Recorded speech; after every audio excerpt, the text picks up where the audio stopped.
سال کے 6 مہینے وہ میں کے بیٹھی رہتی تھی۔ کہنے والے فساد کی جڑ ہونے والی نند زینت کو قرار دیتے تھے، جو شادی کے 2 مہینے بعد طلاق لے کر گھر آ بیٹھی تھی، اور اب اس کا مشن اپنی بھابھی کو طلاق دلوانا تھا۔ مگر میرے گھر والوں نے ان باتوں کو توجہ نہیں دی اور میرا رشتہ عنایت سے کر دیا۔ 4 مہینے بعد میری شادی ہوئی تو میں مشکل سے 19 برس کی تھی۔ دنیا کا اتنا پتہ نہیں تھا، مگر ذہین اور زبان کی تیز تھی، مگر میرا اصل اثاثہ میری خوبصورتی تھی۔ عنایت پہلی ہی رات مجھ پر لٹو ہو گیا۔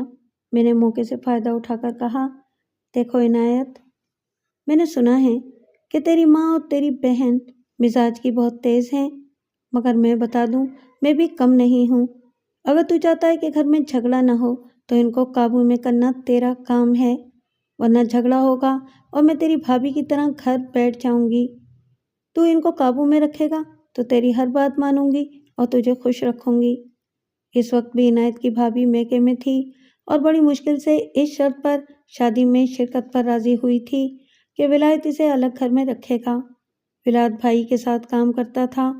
میرا سسر ریٹائرڈ پوسٹ ماسٹر تھا اور اب فارغ بیٹا حقہ گڑگڑاتا یا کھانستا رہتا تھا۔ عنایت میری باتوں سے ڈر گیا۔ اس نے کہا، شبانہ تو فکر مت کر، میں ان دونوں کو قابو میں رکھوں گا۔ میری ساس کی زبان کم تیز نہیں تھی۔ اس کا اندازہ مجھے شادی کی صبح ہو گیا جب اس نے ہمارے کمرے کے آس پاس بلند آواز سے بولنا شروع کر دیا، اور موضوع وہ عورتیں تھیں جو دیر تک شوہروں کے ساتھ کمرے میں پڑی رہتی ہیں۔ میں نے عنایت کو اٹھایا، جا اپنی بات ثابت کر۔ عنایت نے اٹھ کر دروازہ کھولا اور تیز آواز میں بولا، اماں کیا کڑکڑ لگائی ہے؟ کل رات شادی ہوئی ہے، کیا منہ اندھیرے اٹھ جائیں؟ ساس کی زبان بند ہو گئی اور میں جان بوجھ کر اس دن 12 بجے کمرے سے نکلی تھی۔ ناشتے کے بعد میں نے عنایت سے کہا کہ مجھے گھر لے چل۔ وہ فوراً تیار ہو گیا۔ اس پر میری ساس نے پھر بولنا شروع کیا اور عنایت کے خاموش کرانے پر چپ ہوئی۔ میرا گھر 2 گلی پار تھا۔ میں نے راستے میں کہا، تمہاری ماں سدھرنے والی عورت نہیں ہے۔ میری طرف سے اجازت ہے وہ ایک بولے تو اسے 2 سنانا۔ میں دل ہی دل میں پہلے ہی فیصلہ کر چکی تھی، بلکہ میں نے 2 فیصلے کیے تھے کہ ایک تو کسی بات پر چپ نہیں رہنا اور دوسرے از خود کوئی کام نہیں کرنا تھا۔ کم سے کم 1 مہینہ میرا چائے کا کپ دھونے کا ارادہ بھی نہیں تھا۔ مجھے معلوم تھا کہ میں نے جس کام کو ہاتھ لگایا وہ میرے متھے مار دیا جائے گا۔ ولیمہ 3 دن بعد تھا اور میں 2 دن میکے رہی۔ یہ بات میں نے عنایت سے کہتی تھی کہ ولیمے سے پہلے مجھے لینے نہ آئے۔ آتے ہوئے میں اپنا زیور اور میک اپ کا سامان ساتھ لے آئی تھی تاکہ ولیمے کے لیے گھر سے تیار ہو کر جاؤں۔ اب میں نے یہ کر لیا تھا کہ 2 دن سسرال میں رہتی اور 2 دن کے لیے میکے آ جاتی۔ اگر میرے سسرال والے اعتراض کرتے تو عنایت میری ڈھال بن جاتا تھا۔ اس کی وجہ سے مجھے بہت سکون تھا اور یہی وجہ تھی کہ میں اس سے محبت کرنے لگی۔ میں دل و جان سے عنایت کی خدمت کرتی۔ اس کا کام بہت محنت والا تھا۔ وہ صبح نکلتا تو شام کو گھر میں گھستا تھا۔ میری ساس اور نند نے کبھی اسے ناشتہ بنا کر نہیں دیا تھا۔ ناشتہ وہ باہر ہی کرتا تھا۔ مگر شادی کے 1 مہینے بعد جب میں نے کام میں ہاتھ ڈالا تو ناشتہ تیار کر کے اور اسے کرا کے روانہ کرتی تھی۔ اسے دیسی گھی کے پراٹھے اور تلے انڈوں کا ناشتہ اچھا لگتا تھا۔ کبھی سوجی کا حلوہ بنا دیتی تھی۔ ناشتہ ہم دونوں ساتھ کرتے اور اس کے جاتے ہی میں کمرے میں گھس جاتی اور دوپہر تک آرام کرتی تھی۔ کھانا ابھی تک میری ساس بناتی تھی اور روٹیاں تندور سے لگ کر آتی تھیں۔ جب دوپہر میں کھانا بن جاتا تو میں باہر آتی اور کھانا کھا کر دوبارہ کمرے میں گھس جاتی۔ باہر میری ساس نند بولنا شروع کرتی تو میں موبائل میں ہینڈ فری لگا کر گانے سننے لگتی۔ ہاں میرے سامنے بولتی تو میں ٹکا کر جواب دیتی تھی۔ میری توقع کے عین مطابق میری شادی کے 2 مہینے بعد سارے گھر والوں نے جرگہ کیا۔ میری ساس نے عنایت سے کہا، یہ لاڈو کب تک بیٹھ کر کھائے گی؟ کیا اس کے ہاتھ پاؤں سلامت نہیں ہیں؟ عنایت سے پہلے میں نے جواب دیا، میرے ہاتھ پاؤں سلامت ہیں اور میں تم جیسے 10 کو بٹھا کر کھلا سکتی ہوں، مگر کیوں کھلاؤں؟ تو اپنا تو کر لے۔ ساس بلبلا کر بولی، اپنا کیا کر لوں؟ اپنا اور عنایت کا ناشتہ خود بناتی ہوں